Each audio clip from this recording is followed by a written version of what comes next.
Olá, queridos alunos do segundo ano do ensino médio.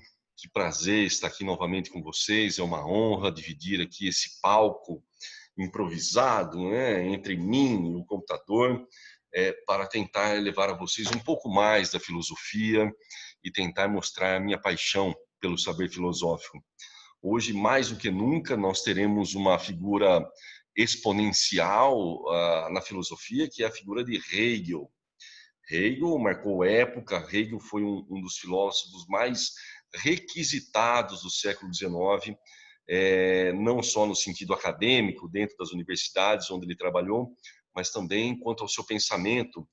Grande parte do seu pensamento influencia outros autores ou leva outros autores à loucura, como é o caso de Schopenhauer, que achava que o nosso querido Hegel era um grande charlatão. Portanto, meus anjos, eu vou aqui abrir a aulinha para vocês. Peguem a apostilinha na página 53, por gentileza. Vamos nos organizar, ou melhor, na página 44. Agora sim, André, você está sintonizado na página correta. E vamos falar da figura de Hegel, alemão do século XIX, e o que ele nos disse de tão importante, o que o sistema hegeliano tem para nos dizer que nós podemos tentar compreender sobre a própria realidade. Vamos aos fatos, então, meninos. Hegel é chamado de o filósofo do saber absoluto. Segundo Hegel, ele havia encontrado uma metodologia que seria capaz de compreender a realidade em todos os seus âmbitos, seja na política, seja na ética, seja na teoria do conhecimento. E essa metodologia, ela iria desvendar esse movimento real da realidade. Ou seja, ele ia tentar encontrar na história os princípios fundamentais que norteiam ou nortearam a nossa forma de pensar e entender a realidade. E essa metodologia utilizada por Hegel é conhecida como dialética. O que é essa dialética hegeliana? Segundo Hegel, a história ela possui um espírito, ela está em movimento em si mesma. E esse movimento ele é formado pela relação de contrários, ou seja, nós e o outro. Ao longo da história, nós tivemos uma série de embates, conflitos na forma de pensar, entender a realidade, pressupor aspectos transcendentais e assim sucessivamente. E desse embate dialético resulta-se num processo que se dá a partir de uma tese, de uma antitese e, por fim, de uma síntese. Portanto, meus anjos, segundo Hegel, a história é feita de contradições, de um movimento dialético internamente, e esse movimento dialético se dá através da profusão de uma tese, né, e ao mesmo tempo num conflito com uma antítese, e ao final isso gera uma síntese. Ou seja, a nossa realidade ao longo da história, ela sempre se deu e sempre se formou a partir desse processo dialético. E, obviamente, que nós chegamos a determinadas conclusões sobre a realidade que nos permitem identificá-las como absolutas. Algumas ideias ou algumas variantes ou resultantes dessa dialética se tornam absolutas. Vamos citar alguns exemplos. A ideia de Deus como sendo um ser monoteísta.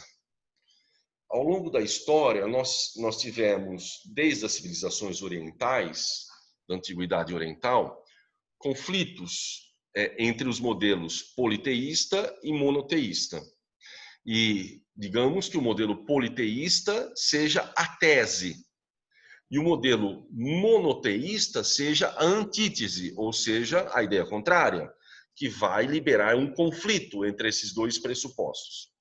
Ao longo da história, percebe-se que desse conflito resultou uma síntese, um resultado final, que nos parece que prevalece a ideia de monoteísmo. Mas o próprio monoteísmo, ele gera tese, mas antítese no seu interior, que são os tipos de monoteísmo que vão surgir. Judaísmo, cristianismo, hinduísmo, islamismo e assim por diante. Essas religiões, elas produzem antíteses em relação a uma tese de que existe somente um Deus. Pelo contrário, existe só um Deus, mas um Deus da forma como cada uma delas pressupõe essa mesma realidade transcendental. Então percebam que a história ela é feita desse movimento dialético, desse constante a constituir e desconstituir a realidade. Dessa síntese, daquilo que resulta uma síntese, essa síntese novamente vai gerar uma antítese, que posteriormente vai gerar outra tese, outra síntese, e esse movimento nos permite reconhecer na história todo um processo que constitui o homem enquanto tal. Como eu disse a vocês, nós chegamos à ideia de alguns absolutos, como, por exemplo, a ideia de ciência, como produção máxima e absoluta do homem,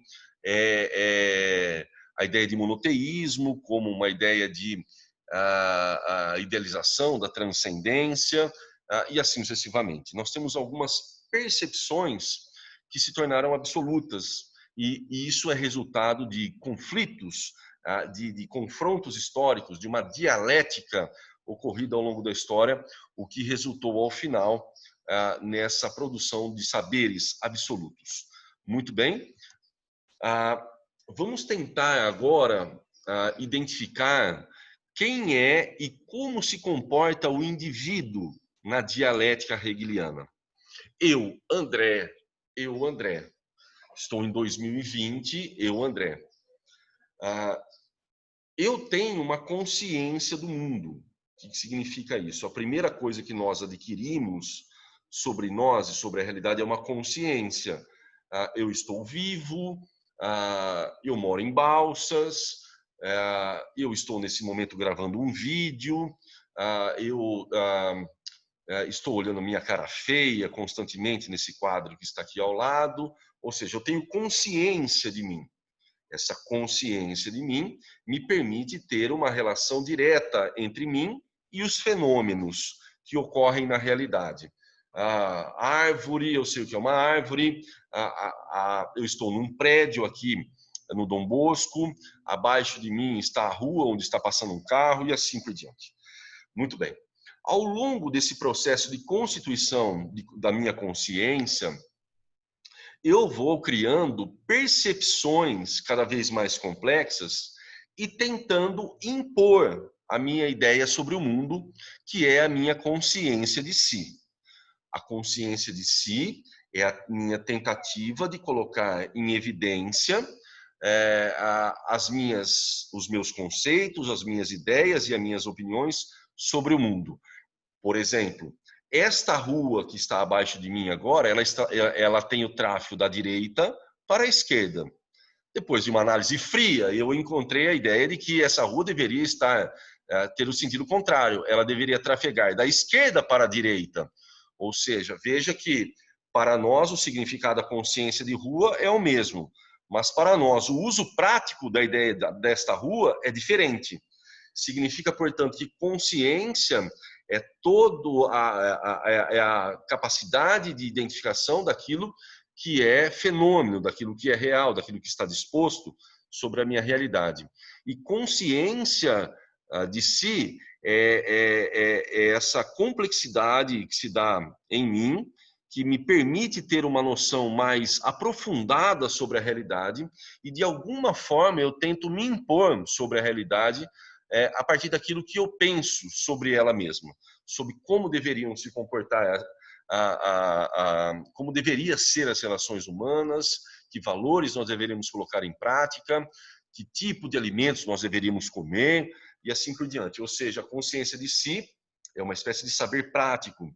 Veja, meninos, vou ler os dois conceitos novamente para que nós possamos aprofundar a ideia. Então, a consciência é toda abstração intelectual que o indivíduo faz a respeito dos fenômenos, o que resultam em ideias ou teorias. A consciência de si é o resultado que alcançamos em relação ao entendimento que fazemos do mundo. É a percepção de nossa identidade com tudo mais, ou seja, sou eu inserido no mundo, sou eu tendo opinião, sou eu expondo as minhas ideias, sou eu entrando em conflito com o meu semelhante por conta desta ou daquela opinião, ou seja, consciência é tudo aquilo que representa a ideia de fenômeno em nós. A consciência de si é tudo aquilo que eu expresso sobre o meu pensamento em relação à realidade. E é evidente que quando todos nós temos consciência de si, todos nós temos fortes opiniões, a tendência é que nós entremos em conflito na história.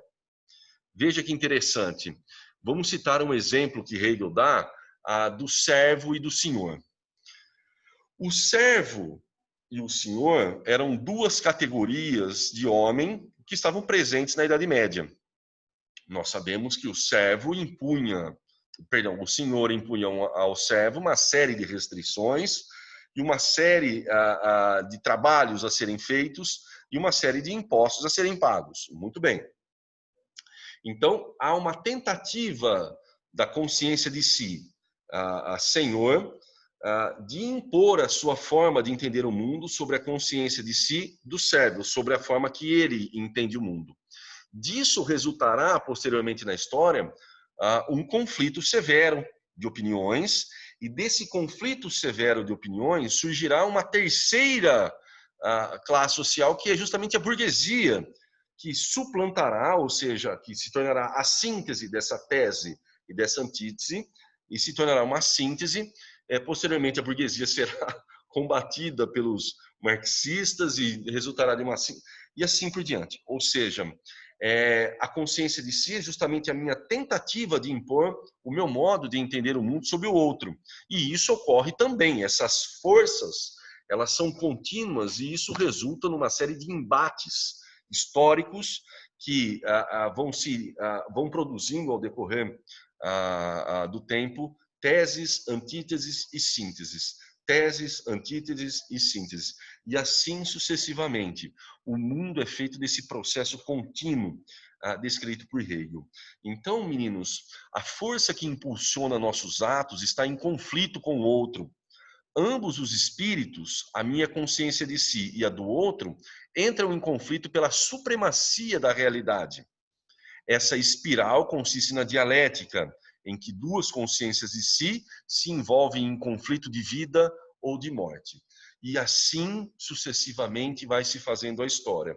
E o resultado dessa dialética, desses embates entre as consciências de si, é o que Hegel admite que nos faz chegar a uma ideia daquilo que pode ou deva ser absoluto sobre nós. Muito bem?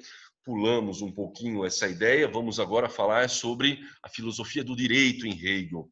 Muito, muito, muito interessante. De tudo que Hegel diz, ou que Hegel propõe em sua filosofia, eu acredito que a ideia de filosofia do direito dele seja magnífica. Vejam que interessante, meninos. Hegel começa expondo a nós a ideia de Estado. O Estado, que é o local onde nós estamos agora, nós estamos no Estado Federativo do Brasil, nós estamos em um Estado nacional, cujo nome é Brasil, e o que é evidente nisso tudo é que, segundo Hegel, o Estado ele é absoluto, ele é superior a nós. Ele é uma unidade da vontade universal, segundo ele. É interessante notar que nós podemos identificar o Estado como um ser absoluto, ou seja, um ser inviolável, como um imperativo da minha realidade, e nesse Estado deve haver um significado. Nesse Estado deve haver um significado. O significado é que tanto o Estado quanto a Constituição que nós aferimos a esse Estado devem representar os meus anseios de liberdade, de bem-estar social, de bem-estar comum e assim por diante.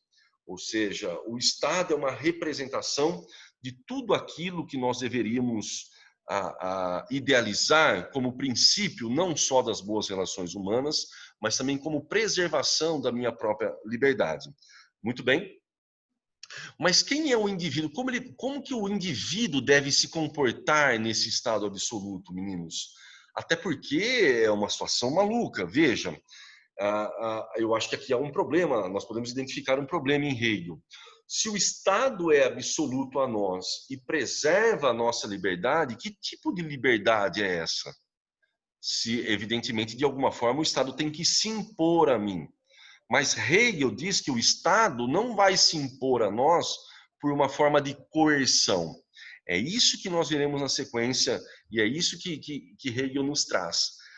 Segundo Hegel, as leis nas quais nós estamos submetidos, sobretudo a Constituição do nosso país, ela deve ser fruto de uma vontade coletiva, que representa justamente os anseios, os costumes e os valores desse local. Ótimo.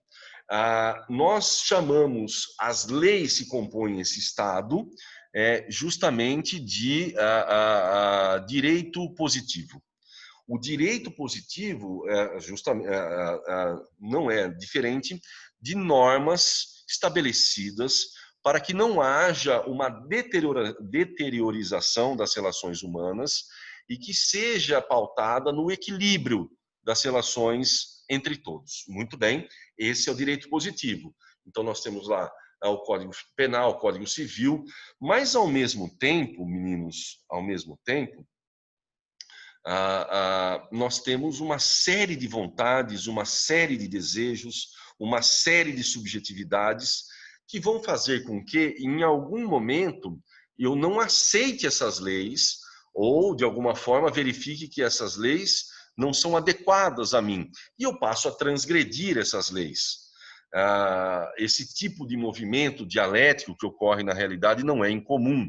Recentemente, os Estados Unidos da América teve uma convulsão interna por conta do assassinato de um negro por um policial, e ao final mesmo com leis rígidas que controlam a balbúrdia, que controlam a bagunça dentro dos Estados Unidos, as pessoas saíram às ruas e provocaram a balbúrdia e provocaram a destruição da propriedade privada, que é um bem inalienável, segundo Hegel.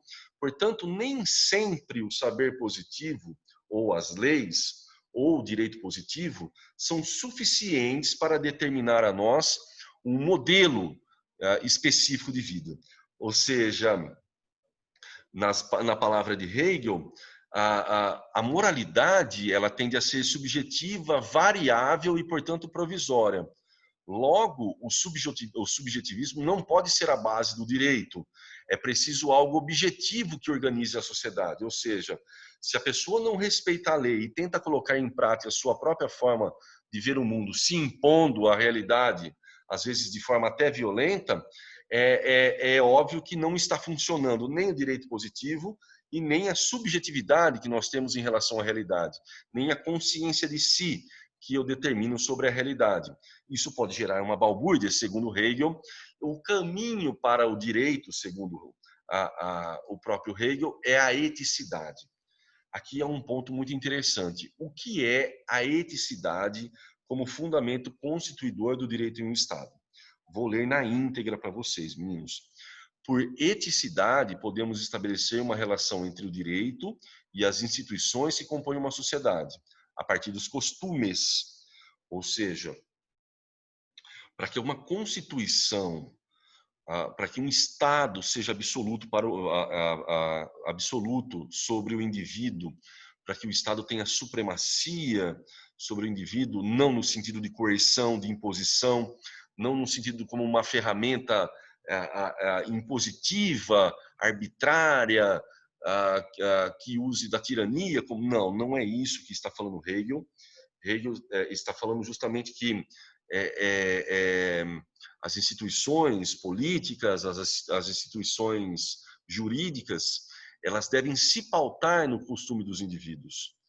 Nós, infelizmente, ou felizmente, ou infelizmente, eu não sei, nós somos uma sociedade híbrida, né? Nós temos vários troncos ou várias etnias envolvidas nesse processo de construção no Brasil. Nós não temos um costume único. Para nós é um tanto quanto difícil ver Hegel, mas para os germânicos que surgiram dentro de uma constituição, de uma ideia única de sociedade, as leis que permeiam os estados germânicos ainda hoje, como a Alemanha, são leis que estão traduzidas através do costume deles, não de uma imposição de valores, não de uma imposição de ideias. Então percebam que do confronto da dialética entre os germânicos resultou naquilo que produziu a eles o que eles chamam de costumes, os próprios costumes germânicos. E essa deveria ser a diretriz do direito germânico, ou seja, essa conformidade, ela deveria ser o resultado daquilo que o Estado deve oferecer como instrumento legal às pessoas do seu ambiente. Muito bem? Isso significa que o direito abstrato ou direito positivo é estabelecido a partir das instituições fundamentais pelos hábitos e costumes de um povo. Assim, quando sigo as determinações do direito, não estou sendo coagido por uma instituição externa. Faço parte dessa constituição social. Os costumes são internos ao cidadão, pois cada indivíduo participa da atualização desses costumes e de sua institucionalização. Ou seja, com o tempo, as tradições germânicas elas vão se alocando em novas perspectivas por conta da dialética daquilo que é velho, daquilo que surge como novo, resultante de novas tradições, e as leis elas acabam se adaptando a esses novos costumes, a esses novos preceitos, dentro daquilo que se supõe ser um germanismo, o que se supõe ser leis dadas a partir dos costumes e hábitos germânicos. É evidente que o Estado que defende essas leis como princípio de equilíbrio entre as relações humanas fará com que permitirá que eu seja um sujeito livre, pois o que está em evidência nas leis não passa além dos meus próprios costumes, não passa daquilo que eu tenho de costume e daquilo que está arraigado em minha tradição. Portanto, meninos, são 3 os pontos fundamentais aqui em Hegel: a ideia de dialética, a ideia de consciência e consciência de si, e a ideia do direito, a partir da eticidade, para formar como fundamento constituidor de um Estado. Ok, meus anjos? Caprichem nesses 3 pontos, estudem a figura de Hegel, é uma figura muito interessante de ser conhecida, e na próxima aula eu vou corrigir os exercícios dele, e eu gostaria que vocês me entregassem, meninos, para esta semana, um trabalhinho. Vai ser um trabalhinho bastante interessante, eu quero ver o resultado desse trabalho. Esse trabalho vai ser cumulativo. Os outros trabalhos e tarefas que eu tenho passado a vocês, junto com esse, permitirá ou não um acréscimo ou não na sua nota, isso depende do trabalho de vocês. Eu gostaria que vocês fizessem a página 49 da apostila e me entregassem, seja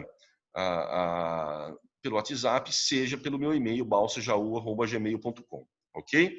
Página 49, respondam a questão, o que representa essa obra de arte em relação à dialética apresentada por Hegel, e eu vou ficar aguardando vocês ansiosamente, tá bom, meus anjos?